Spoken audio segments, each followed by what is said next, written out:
최근 상담 사례 중에서 좀 네. 특이한 경우라든가 뭐 피해 사례라든가 이런 부분이 있었나요? 최근에 상담하신 분들 중에 사실 이제 몇몇 분들 이제 결혼을 진행하고 문제가 있어갖고 좀 피해를 보셨다기보다도 그거는 이제 본인들이 문제를 파악을 하고 거기서 스톱을 한 분들, 어떤 사례가 있었나요? 그런 분이 이제 어떤 이제 한 분이 모 업체에서 영상 맞선을 보고 베트남에 이제 그 신부를 만나러 가게 됐죠. 근데 이제 갈 때 영상 맞선을 봤던 이제 여러 신랑분들하고 같이 이제 모아서 이제 베트남에 간 거죠.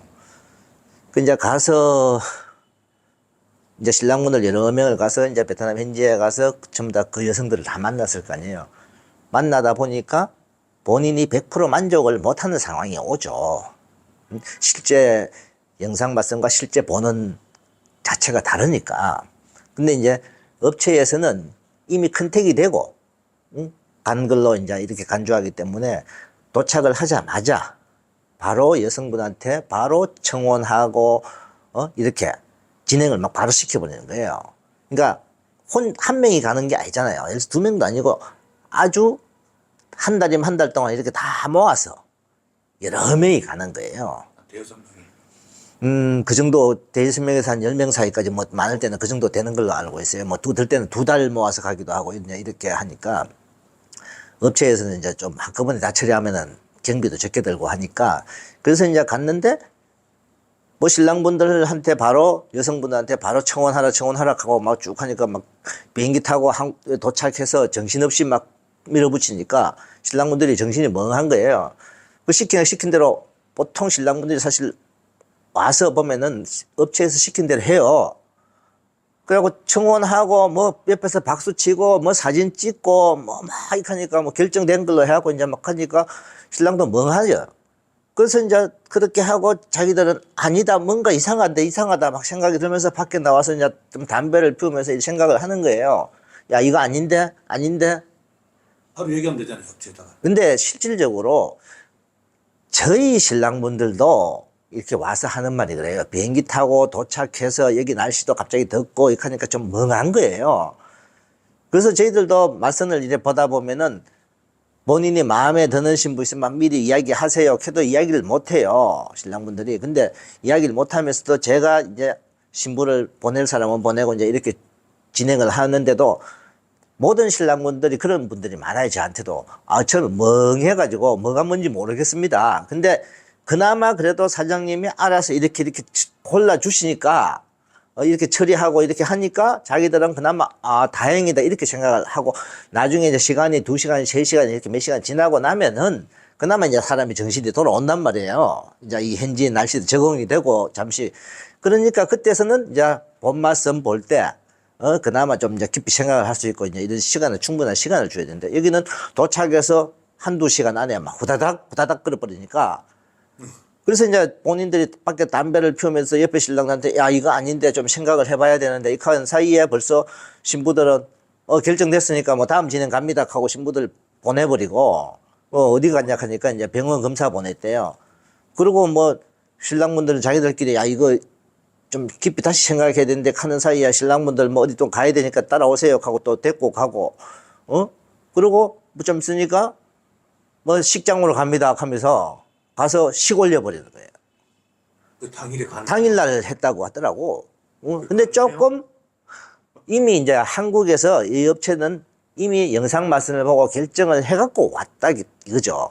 그러다 보니까 그냥 바로 당일치기로 이렇게 가고 조금 길게 가는 데가 그 다음날 아침에 제가 또 아는 다른 뭐 업체도 그날 와서 그 아가씨 만나고 그 다음날 아침에 식을 준비하고 이렇게 하더라고요.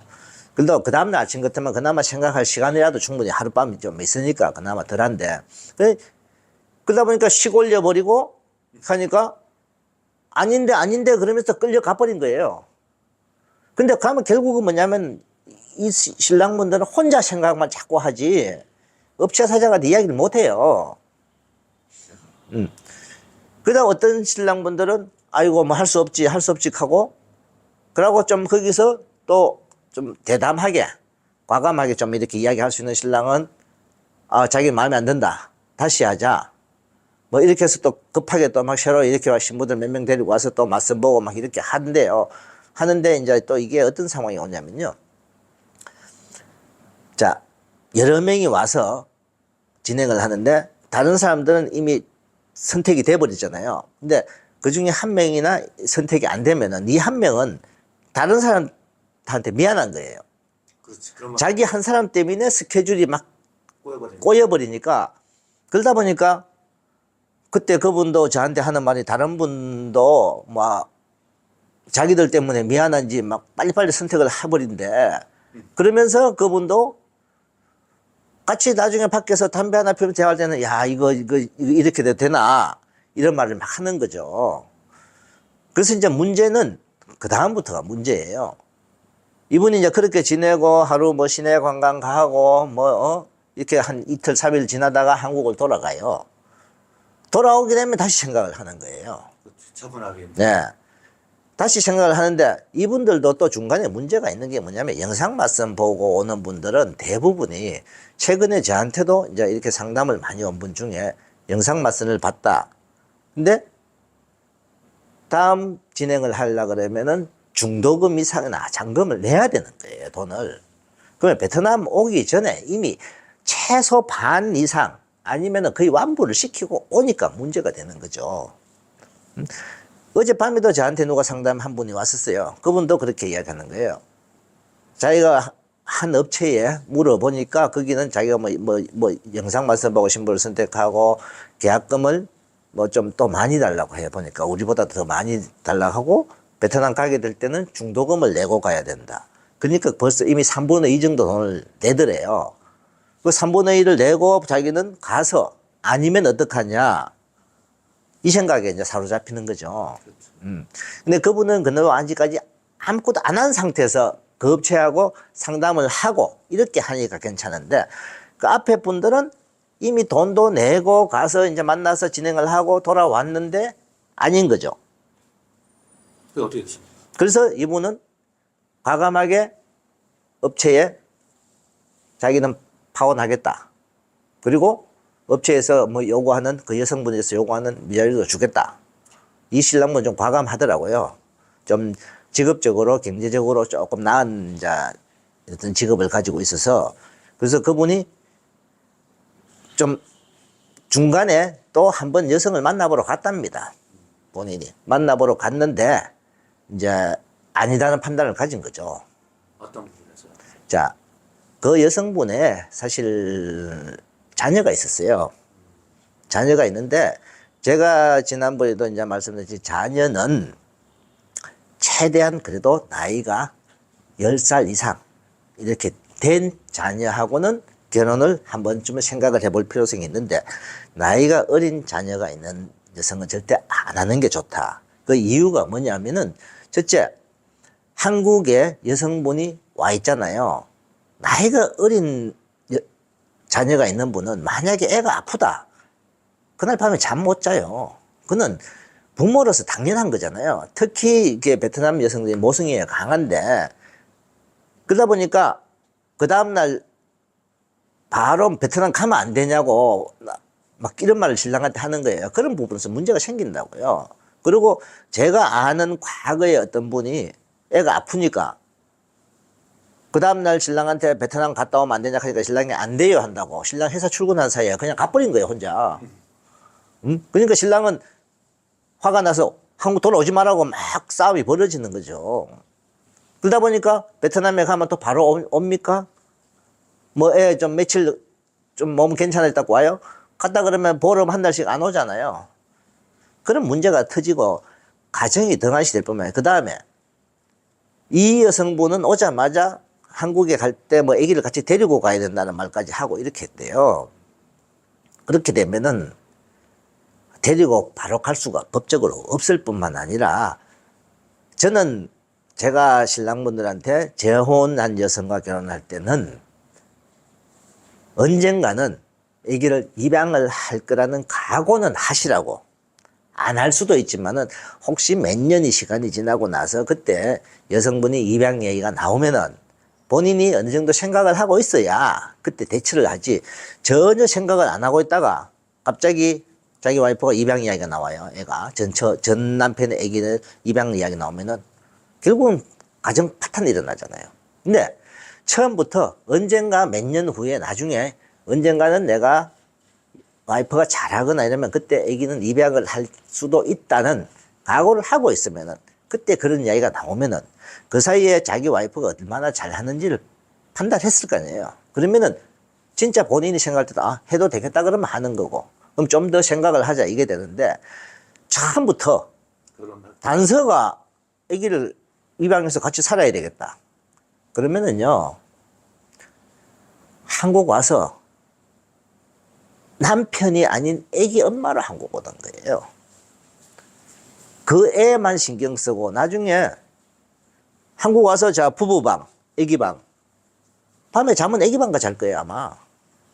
그럼 그 신랑분은 베트남에 왔을 때 신부 만났을 때 어떤 부분에서 느꼈나요? 그럼 안 되겠다. 그렇죠. 방금 말했던 이 부분이에요. 너무 아기만 값산다. 근데 지금부터도 아기만 값사고 이렇게 하던데 한국 오면 더 심해진다고 생각해야죠. 그러니까 어떤 행동을 보이거나 뭐 이런 게 그게 이제 같이 밥 먹고 그 며칠 동안 있을 동안에는 일부러 이제 아기하고 같이 있어 봤대요. 그러다 보니까 같이 있어 보니까 밥 먹을 때도 같이 먹고 잠잘 때도 호텔에서 같이 잠자고. 애기랑 예. 같은 방에서. 그렇죠. 그러다 보니까 이 신랑은 이제 자기한테 모든 걸 이제 신경을 써주던 걸 애기한테로 100% 다 가버리는 거죠. 그 다음에 요구하는 게 오로지 대화 내용도 애기에 대한 대화 내용밖에 없는 거예요. 그래서 이 신랑분은 본인이 생각할 때 최종 결정 아니다. 근데 이분 때문에 제가 그런 생각을 가진 것도 아니고 이분은 제가 생각했던 내용에 적중을 한 거예요. 저는 과거에부터 아기가 어린 여성 재혼녀는 절대 하면 안 된다. 아기가 어느 정도 큰 10살 이상, 뭐 13살, 14살 같으면 더더욱 좋고. 하여튼 그런 점검할 시간도 안 주고 틈도 안 주고 영상 발송에서 컨택했다는 거 하나만으로 일사천리로 그냥 쭉 가버린다는 거죠. 그렇죠. 문제는 그거죠. 영상 말씀 보고 한국에서는 업체에서는 완전히 결정이 됐다는 거죠. 결정이 되고 여기 여성도 사실 그렇게 생각을 할 거예요. 그러면 여기 와서 그냥 단순하게 얼굴 보고 그대로 진행 가버리는 거죠. 제가 생각할 때는 영상 말씀을 보고 한국에서 베트남 왔잖아요. 그러면 와서도 충분한 시간을 여성과 좀 대화도 나눠보고, 그 다음에 통역도 좀 이렇게 해서 충분한, 진짜 맞선 보듯이 한번 그 정도 시간을 거치고 또 시간을 충분히 가지고 신랑분이 확실하게 결정할 시간을 또 주고 제 결정이라는 걸 한번 준다 그러면은 그나마 지금 그 한국에서 보통 하시는 분들 중에 왜 그 처음에는 소개로 진행을 해서 교제 기간을 거치라 하는 분들 있잖아요. 그분들은 그나마 최종 교제 기간 이후에 다시 한번 체크하는 그게 있어요. 그 정도로 시간을 가지고 진행을 한다는 분은 덜한데 바로 후다닥 하는 게 문제가 심하다.